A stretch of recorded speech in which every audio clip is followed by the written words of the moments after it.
Toyota cars are made by a Japanese corporation, but the chassis of the cars are made in England, the engines in Wales, the tyres in Japan, the wiring in China, the seatbelts in the Czech Republic, and the headlights in France. Like many goods that we're familiar with, these cars are manufactured in a number of different places in the world. This is the expression globalization. In 1986, global trade reached a scope of approximately $2,000 billion, and 10 years later, it reached $5,200 billion. As a result of this 260% increase, foreign-made products that were rarely seen in countries around the world prior to globalization became a common sight. Globalization is much more than international trade, global chains, and cheap goods. Globalization is a process where countries around the world are becoming closer in a number of areas. It influences people, immigration, employment, ideas, and knowledge.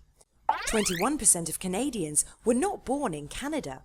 69% of Kuwaitis are foreigners, and factories of international companies are built in various places around the world, employing numerous workers. Many goods are manufactured and sold identically around the world. Globalization changes the face of society. It's the source of demonstrations and revolutions. It presents us with far-away cultures, and even allows us to pursue justice around the world. The main economic expression of globalization is international trade, and it brings knowledge within reach, enriches our knowledge and expands it. World trade has grown at twice the rate of the global economy since 1960, partly as a result of globalization in the financial markets, payments, injections of capital, and cross-border investments.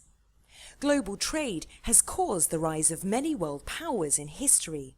Marco Polo in 1306, Columbus in 1492, Bretton Woods in 1945, and the fall of the Berlin Wall in 1989. In the long term, it is apparent that financial empires overcame military powers. In the late 20th century, global trade made China into the power that it is.